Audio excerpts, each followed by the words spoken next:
la psicología norteamericana, el conductismo y neoconductismo.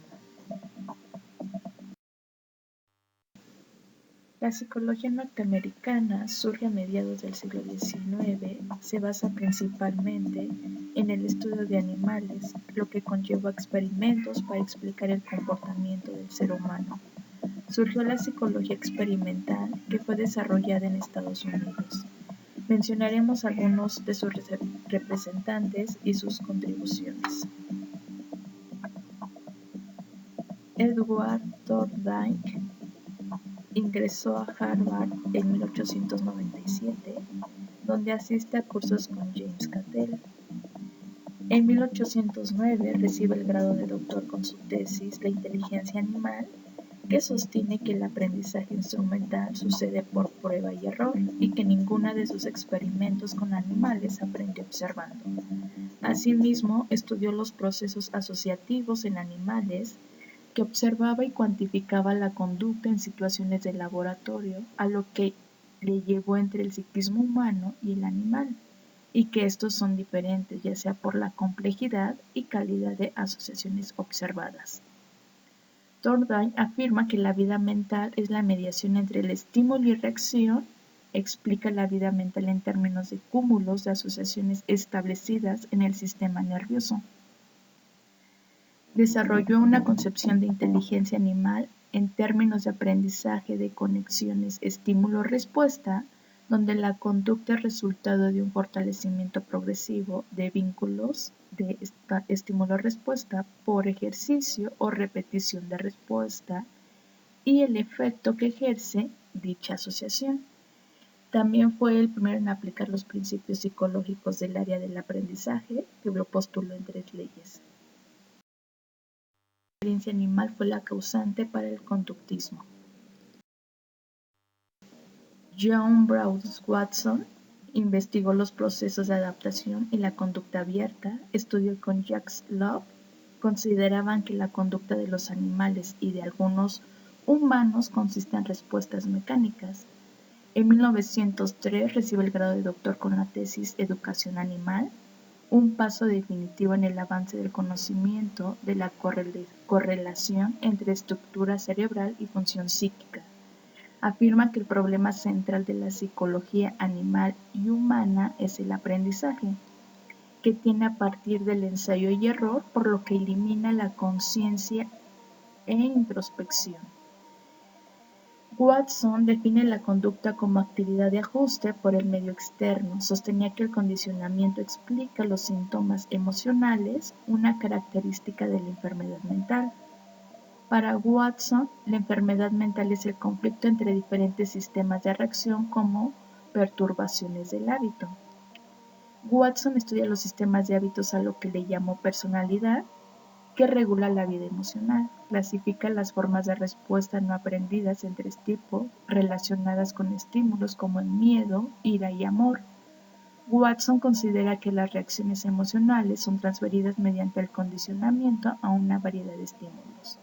El objeto de estudio de la psicología para Watson era la conducta observable, al igual que las relaciones para conocer las acciones humanas, y que la conducta era analizada en términos mecánicos entre estímulo-respuesta y el hábito, a lo que lo redujo en redes de reflejos interconectados que diferían del instinto del patrón y orden del movimiento individuales. Demostró que los temores infantiles y otras reacciones emocionales son adquiridas, no innatas. En un experimento en 1920, a un niño de 9 meses le mostraron una rata que al asociar un ruido con la rata se comprobó su miedo aprendido. Un representante importante fue Edward Chase Tolman. En 1922 publicó un artículo llamado Una nueva fórmula para el conductismo. Propone una aproximación molar al estudio de la conducta. Esta conducta molar era entendida como rasgos globales del comportamiento y una observación desprejuiciada. Incorporó conceptos como propósito o cognición, que son determinantes inmanentes de la conducta que se reflejan en la misma conducta. El propósito son parte de su textura descriptiva, es decir, es la capacidad del organismo de modificar su conducta para obtener una meta. El experimento del laberinto fue el método de trabajo importante para los neoconductistas que aplicaban recompensas o castigos, concluyendo que la experiencia animal era umbral de las leyes de la conducta humana. Distinguió aprendizaje y ejecución del aprendido. La ejecución del aprendido es el refuerzo y el castigo, asegurando que la conducta no siempre refleja el nivel de aprendizaje adquirido. Tolman expone un esquema en el cual propone tres aspectos. Uno son las causas iniciadoras de la conducta, pueden ser internas o externas. Conducta molar es persistente, dócil, se refiere a una meta. Se seleccionan los medios cortos y fáciles para alcance del objetivo. Y tres, entre la conducta y sus causas están los determinantes de la conducta, que son inmanentes como propósito y cognición. Y agregó otras dos, que son aptitudes individuales y ajustes de la conducta. Tolman también compara el cerebro con un control de mapas. Los estímulos son seleccionados, elaborados e integrados hasta constituir un mapa del entorno que dirige la conducta. Tolman niega el dualismo tradicional, solo hay una entidad real, que es la experiencia como un todo. Clark Leonard Hull, sus investigaciones de Hull se centran en el hábito, desarrolla una teoría no conductista del aprendizaje, donde el aprendizaje es la manera en cómo se adaptan al ambiente teniendo como un fin el de sobrevivir.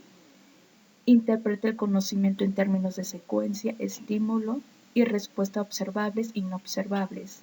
En 1936, Hull fue presidente de la Asociación Psicológica Americana, donde presentó su sistema conductista deductivo en su libro Principios de la Conducta, desarrollado en 16 postulados. Utilizó como base para construir una teoría del aprendizaje en la que se reflejaran los elementos como el establecimiento, fortalecimiento y desaparición del comportamiento.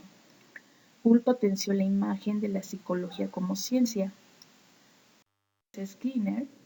Frederick Skinner, su método de condicionamiento operante y la teoría de aprendizaje contribuye a la reformulación de las posiciones conductistas de su época. Obtuvo su doctorado en 1931 con el concepto de reflejo. Analizó la conducta localizando los determinantes específicos de conductas. Skinner distinguió entre el condicionamiento operante y el condicionamiento clásico.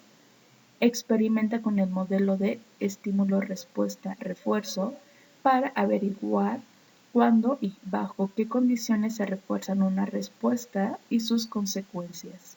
En 1938, elaboró su primera obra teórica llamada La conducta de los organismos. Sostenía que la unidad de la conducta es el reflejo el cual se deriva de la correlación funcional entre clases y estímulos de respuesta. Asimismo, considera que las conductas son cadenas de reflejos en los que se asocian los elementos que se refuerzan. Skinner diferenció dos tipos de conducta aprendida, que son conducta respondiente, es una conducta provocada por un estímulo condicionado o incondicionado, y conducta operante, la conducta no es provocada, sino que se emite de vez en cuando. En 1959, Skinner desarrolló un aparato denominada máquina para enseñar, que era mejorar la eficacia de las labores educativas. Skinner considera que el comportamiento es únicamente un conjunto de respuesta ante los estímulos, representando al individuo como una máquina, podemos decir, y desarrolló la caja Skinner con la finalidad de estudiar y registrar el comportamiento animal que opera sobre su entorno para obtener una recompensa, a lo que llamó condición. En conclusión, la psicología norteamericana estuvo marcada por incorporar los estudios de adaptación y la conducta que se estaban demandando un nuevo sistema, al igual que tomar el término del aprendizaje, y la psicología se concentra en el estudio del aprendizaje, que empieza con las investigaciones del conductismo, inicia como una propuesta contra el estructuralismo y funcionalismo, y la conducta es observable y cuantificable, y en el conductismo busca la forma de modificar el conductismo a través de actos propositivos y la cognición. Gracias.